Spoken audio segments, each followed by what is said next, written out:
I never imagined that one careless step at a family barbecue would change the course of my life forever. The invitation had arrived 2 weeks earlier. Saturday. Backyard barbecue at Rachel and Mark's house. Bring your favorite dessert. It sounded ordinary, simple, safe. After everything our family had been through over the years, I actually believed this gathering might be different. Maybe everyone had grown up. Maybe old grudges had finally faded. Maybe, just for one afternoon, we could act like the family we always pretended to be. I couldn't have been more wrong. That Saturday was one of those perfect summer days that made every neighborhood look like something out of a magazine. Children laughed while running through sprinklers. The smell of grilled burgers drifted through the air. Music played softly from speakers hanging under the patio roof. Neighbors waved at one another. From the outside, we looked like the picture of a happy American family. Inside, we were anything but. My name is Emily.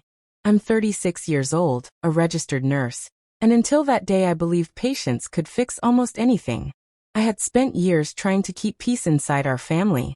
Whenever arguments broke out, I stayed quiet. Whenever someone needed help, I was the first person to show up. Whenever my parents needed rides to appointments or groceries delivered, I never said no. But there was one person I could never understand. My brother-in-law. Mark. That he had married my older sister Rachel 8 years earlier. Everyone else thought he was charming, funny, successful, the kind of man who could light up every room with a smile. They only saw the version he wanted them to see.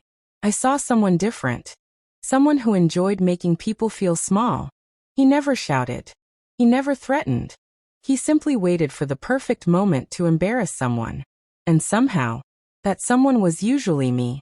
He joked about my job. He joked about my clothes. He joked about the fact that I wasn't married. Everyone laughed. I smiled, because causing a scene only made things worse. At least, that's what I kept telling myself. When I arrived that afternoon carrying a homemade peach pie, Rachel greeted me with a quick hug. You made your famous pie. I promised I would. It'll disappear in 5 minutes. We laughed. For a moment, everything felt normal. I placed the dessert on the kitchen counter before stepping outside. Dad was flipping burgers. Mom arranged bowls of salad on a long wooden table. My nieces chased bubbles across the lawn. It felt peaceful. Then Mark walked out carrying a tray of steaks. There she is, he called loudly. Our family's favorite workaholic. Several people laughed. I smiled politely. Good to see you too. You finally decided to take a day off? I requested it weeks ago. Miracles do happen. Another laugh. Another smile from me. Same routine. Different day. I ignored it. Because that's what I always did. Hours passed. People ate. Kids played games. Conversations blended together. I actually started believing the afternoon might end without another embarrassing moment. Then everything changed. I carried a bowl of fresh fruit toward the patio table at the exact same moment. Mark turned around while holding a plate stacked with ribs. Neither of us saw the other coming. We bumped shoulders. The plate tilted. Barbecue sauce splashed across his expensive white shirt. Time froze. I immediately reached for napkins. Oh my God, Mark. I'm so sorry. That was completely accidental. Before I could hand him a towel, his face changed. The friendly smile disappeared. His eyes turned cold. Then, without warning, his hand flew across my face. The crack echoed through the entire backyard. Silence. Complete silence. The bowl slipped from my hands and shattered on the concrete. I stumbled backward, shocked. My cheek burned. I couldn't even process what had just happened. Every conversation stopped. Children stopped running. Music continued playing in the background, as if nothing had happened. Then Mark grabbed my arm. Hard. You ruin everything you touch. And with one violent shove, he threw me backward toward the patio steps. I lost my balance. The world spun around me. I hit the edge of the patio with my shoulder before crashing onto the grass. For a second, I couldn't breathe. The impact knocked every bit of air out of my lungs. I stared at the blue summer sky, trying to understand what had just happened. My cheek throbbed. My shoulder burned. But neither hurt as much as the silence surrounding me. No one moved. No one spoke. More than 30 people had just watched a man slap a woman across the face. And no one had said a single word. I slowly pushed myself into a sitting position. The first face I looked for was my sister's. Rachel stood frozen beside the grill. Her eyes were wide with shock. For one hopeful second, I thought she would run toward me. Instead, she looked at Mark, almost as if she was waiting to see how he wanted the situation handled. That hurt more than the slap. Mark brushed barbecue sauce off his shirt and shook his head with exaggerated frustration. "See what I have to deal with," he said loudly. "I spend all day cooking for everyone, and she can't even watch where she's going." A few nervous laughs escaped from distant relatives. Not because they thought it was funny, because they were uncomfortable. People often laugh when they don't know what else to do. I slowly stood up, my legs trembling. I said I was sorry. My voice barely rose above a whisper. "It was an accident." Mark took one step closer. "No." He pointed a finger toward my face. "Accidents happen once. You've been ruining family events for years." I blinked. "What are you talking about?" He didn't answer immediately. Instead, he looked around at everyone gathered in the backyard. "You all know exactly what I mean." No one answered. Dad looked at the ground. Mom folded her arms tightly across her chest. My uncle pretended to check his phone. Every pair of eyes avoided mine. It felt as though I had suddenly become invisible. Mark smiled. That smile. The one I had seen so many times before. Calm. Confident. Cruel. "You always make yourself the victim." "I've done nothing." "Oh really?" He laughed. "Let's ask everybody." He turned toward the guests. "Who here has had to rescue Emily from another problem?" Silence. Then my cousin slowly raised his hand. "I helped you move apartments." Another relative spoke. "I loaned you money years ago. I paid you back. Eventually." More voices followed, each one bringing up small moments from my past. A loan after nursing school. Help moving into my first apartment. Watching my dog while I worked double shifts. None of it sounded terrible by itself, but hearing everything listed one after another made me sound like a burden, like someone who only took from others. I wanted to scream. None of them mentioned the years I'd spent caring for Grandma, while everyone else was too busy. None of them mentioned the countless birthdays I organized, the hospital visits, the late-night phone calls, the holidays I worked so everyone else could stay home. Those memories didn't fit Mark's version of the story, so they disappeared. He looked back at me. "See, I'm not the bad guy. You are." For the first time in my life, I realized something terrifying. This wasn't anger. This wasn't a man who had lost control. This had been building for years. He had been quietly shaping everyone's opinion of me. One conversation at a time. One joke at a time. One lie at a time. Until today. Today was simply the day he believed everyone would stand with him. And judging by the silence around me, he thought he had won. I looked toward my father. He had always been my hero. When I was little, he told me no one had the right to put their hands on another person. Now, he couldn't even look me in the eye. He closed his eyes for a moment before answering. "I think everyone should calm down." That was it. Not, "He shouldn't have hit you." Not, "Are you okay?" Just, "Everyone should calm down." Something inside me broke. Not loudly. Not dramatically. Quietly. Like a piece of glass cracking under pressure. I suddenly understood that I wasn't fighting one man anymore. I was standing alone against years of silence. Years of excuses. Years of people choosing comfort over truth. I bent down and picked up my purse from the grass. Rachel finally stepped forward. "Emily." I looked at her. She reached out as if to touch my arm. Then she hesitated. "I think you should just go home." Not because I had done something wrong. Not because I deserved it. Simply because my presence made everyone uncomfortable. I nodded slowly. No tears. No yelling. No begging anyone to believe me. I had spent years trying to earn love from people who expected my forgiveness, but never offered their respect. As I walked toward my car, I heard Mark's voice behind me. Maybe next time you'll learn to watch where you're going. Several people chuckled nervously. I didn't turn around. I didn't say goodbye. I drove away with one hand on the steering wheel, and the other pressed against my burning cheek. I thought the nightmare was finally over. I had no idea. It was only beginning. I drove for nearly an hour without realizing where I was going. The roads blurred together. Traffic lights changed from red to green, but I barely noticed them. Every time I stopped at an intersection, I caught a glimpse of my reflection in the rearview mirror. The outline of Mark's hand had already begun to appear across my left cheek. I reached up to touch it. The pain was sharp, but the bruise wasn't what bothered me. It was the memory of 30 people standing there, watching, saying nothing. By the time I reached my apartment, the sun was beginning to set. The cheerful sounds of children playing outside felt strangely distant. Inside, everything was quiet. I locked the door behind me, set my keys on the kitchen counter, and leaned against the wall. For the first time all day, I cried.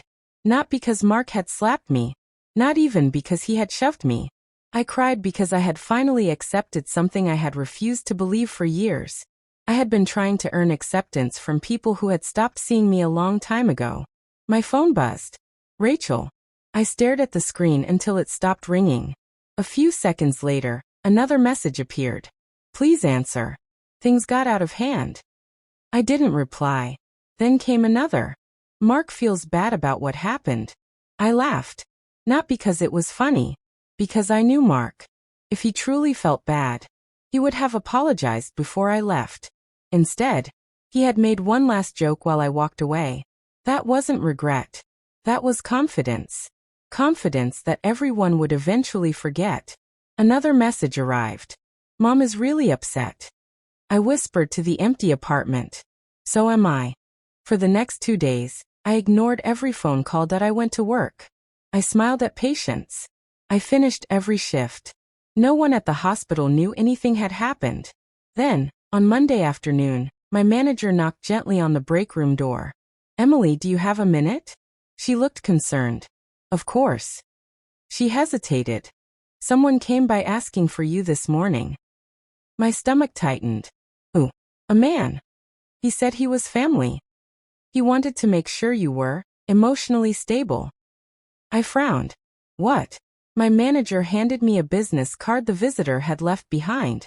On the back, someone had written a single sentence. We're worried about Emily's behavior. My heart sank. Mark. He wasn't apologizing. He was getting ahead of the story. If anyone ever heard about the barbecue, he wanted them to believe I was unstable, that I had overreacted, that I couldn't be trusted. It was the same pattern. Control the story. Before anyone else could tell the truth. I thanked my manager and slipped the card into my pocket. On the drive home, one question kept repeating in my mind. How long had this been happening? How many conversations had taken place behind my back? How many lies had I never known about? That evening, I opened an old storage box filled with family photographs. Birthdays, Christmas mornings, graduations, vacations. In almost every picture, I was smiling, standing beside people I believed would always protect me. As I flipped through the stack, an old envelope fell onto the floor. Inside were handwritten letters from my grandmother. She had passed away 3 years earlier. I unfolded the first one carefully. Near the bottom of the page, one sentence caught my eye. Emily, kind people often stay quiet to keep the peace. But sometimes silence only teaches cruel people that they can keep hurting others. I read the sentence again. And again. Then I looked at the bruise in the mirror. For years, I had confused silence with strength. Maybe, Grandma had been trying to warn me all along. And for the first time since the barbecue, I stopped asking myself why no one had defended me. Instead, I asked a different question. I barely slept that night. My grandmother's letter stayed on the coffee table beside me, its folded edges worn from years of being tucked away in an old box. One sentence echoed through my mind over and over. Silence only teaches cruel people that they can keep hurting others. For years, I had mistaken endurance for strength. I thought being the bigger person meant accepting disrespect without complaint. Now, I wasn't so sure. The next morning, I covered the fading bruise with makeup before heading to work. No one asked questions. Maybe they didn't notice. Or maybe they were simply being polite. During my lunch break, I sat alone in the hospital courtyard, staring at my phone. More than 20 unread messages waited for me. Most were from family. None of them said, "Are you okay?" Instead, "Let's move on. Don't make this bigger than it is." Families fight sometimes. Mark lost his temper. Think about Rachel. Not one message asked how I was feeling. Not one message admitted what had happened was wrong. I closed the phone without replying. That evening, an unexpected notification appeared. It was from my cousin, Daniel. Out of everyone in the family, Daniel had always stayed out of drama. His message was short. "Can we talk? Privately?" I hesitated. Then I replied with a single word. "Where?" An hour later, we met at a quiet coffee shop across town. Daniel looked nervous. He kept glancing toward the windows as if he expected someone to walk in. "I'm sorry," he said before I had even sat down. "For what?" "For saying nothing." His voice cracked. I should have stopped him. I looked at him for several seconds. "You weren't the only one." "I know. But that doesn't make it right." For the first time since the barbecue, someone acknowledged what had happened without making excuses. It felt strangely unfamiliar. Daniel reached into his backpack and placed his phone on the table. "I need to show you something." My heart stopped. He tapped the screen. Someone had recorded the barbecue. The camera wasn't perfect. It had clearly been filmed by a teenager standing near the pool. But the audio was unmistakable. The accidental bump. My apology. The slap. The shove. The silence. Every second was there. No editing. No missing context. Just the truth. I felt my hands begin to shake. "You have the whole thing?" Daniel nodded. My son was recording the kids playing with water balloons. He forgot to stop recording. He didn't even realize what he'd captured until later. I stared at the frozen image on the screen. For days, I had begun questioning my own memory. Maybe I had overreacted. Maybe I had somehow deserved it. That tiny voice of self-doubt disappeared instantly. The video showed exactly what had happened. Nothing more. Nothing less. "Does anyone else know about this?" I asked. Daniel slowly shook his head. "No. I came here first." He looked down into his coffee. "I've spent 3 days thinking about whether I should delete it." "Why?" "Because once people see it." He paused. "Our family will never be the same." I quietly answered. "It already isn't." Daniel nodded. "I guess you're right." Before leaving, he transferred the original video to my phone. Then he said something I wasn't expecting. "Whatever you decide to do, you won't be standing alone anymore." As I walked back to my car, the evening air felt different. Not lighter, just clearer. For the first time since that afternoon, the truth wasn't only living inside my memory. It existed, recorded, impossible to rewrite, that I didn't know what I was going to do with it. But I knew one thing. Mark had spent years controlling the family's version of every story. He had never imagined that this time, the truth had been quietly recording the whole time. I sat in my car for nearly 20 minutes, staring at the video on my phone without pressing play again. I didn't need to. Every second of that afternoon was already burned into my memory. The recording wasn't important because it showed me what happened.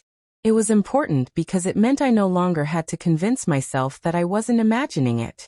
For years, I had questioned my own feelings every time Mark made another cruel joke. Maybe I'm too sensitive. Maybe he didn't mean it that way. Maybe I should just let it go. Those thoughts disappeared the moment I saw the video. The truth didn't need an explanation. It simply existed. When I arrived home, I backed up the recording in several places. Not because I planned to post it online. Not because I wanted revenge. Because I had finally learned that the truth deserved to be protected. The next morning, my phone rang again. It was my mother. This time I answered. She sounded exhausted. "Emily. Mom. I've been worried about you." I took a slow breath. "Were you worried when he hit me?" Silence. I didn't know what to do. "You could have asked if I was okay." "I know. No, Mum. You know now. Another long silence followed. Finally she whispered, Your father hasn't slept. I looked out the apartment window. I haven't either. She began crying. I just want this family back. So do I. But pretending nothing happened won't bring it back. Before hanging up, she quietly asked, What do you want? It was the first honest question anyone in my family had asked me. I want accountability. I want people to stop pretending abuse is just a bad day. I want to feel safe around my own family. She didn't argue. She simply said, I understand. The following Saturday, exactly 1 week after the barbecue, my parents invited everyone back to the house. No one wanted to be there. You could feel the tension before anyone even spoke. The laughter that usually filled the backyard was gone. The music never played. Every conversation was quiet, careful, almost rehearsed. Mark arrived wearing the same confident smile he always wore. He greeted relatives as though nothing had happened. Then he saw me. For the first time since I had known him, his confidence faded. He knew I wasn't there to pretend anymore. My father stood and cleared his throat. I asked everyone to come because our family can't move forward without facing the truth. No one interrupted. Daniel stepped forward. I brought the video.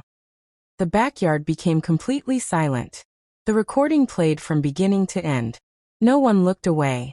There were no excuses left. No missing context. No different versions of the story. Only the truth. When the video ended, the silence felt heavier than any argument. My mother quietly wiped away tears. Several relatives lowered their heads in shame. One by one, people admitted what they should have done that day. We should have stopped him. We should have checked on you. We failed you. Those words didn't erase the pain, but hearing them mattered. Finally, everyone looked at Mark. He crossed his arms. It wasn't that serious. No one answered. He tried again. She bumped into me first. Still, no one defended him. For the first time, he stood completely alone. Rachel slowly removed her wedding ring. She placed it on the patio table. I've spent years defending behavior I should have condemned. Her voice shook. I'm done making excuses. Mark stared at her in disbelief. You can't be serious. I've never been more serious. He looked around the yard, searching for someone, anyone, to support him. There was no one. He picked up his keys and walked toward his truck. Halfway to the driveway, he stopped. Without turning around, he quietly said, I guess I lost my family today. Then he drove away. No one chased after him. A few minutes later, my father walked over to me. His eyes were filled with regret. I'm sorry. I should have protected my daughter. I hugged him, not because everything was fixed, but because he had finally accepted responsibility. Healing begins with truth. It doesn't begin with pretending. Over the following months, our family slowly changed. Some relationships became stronger. Others quietly came to an end. Rachel started rebuilding her life with confidence she hadn't felt in years. Daniel and I became closer than ever. My parents worked hard to earn back the trust they had broken. As for me, I learned that forgiveness and reconciliation are not the same thing. I forgave the anger I had carried because I refused to let it control my future. But I also learned that protecting my peace sometimes meant keeping healthy boundaries. Life became quieter, healthier, happier. Looking back, I no longer remember that summer barbecue as the day my brother-in-law slapped me. I remember it as the day I stopped accepting disrespect just to keep everyone else comfortable. Sometimes the strongest thing a person can do isn't fighting back. Sometimes, it's choosing to walk away from people who mistake kindness for weakness. Because real family isn't defined by blood. It's defined by love, respect, and the courage to stand beside one another when it matters most. And once I understood that, I finally found the peace I had been searching for all along.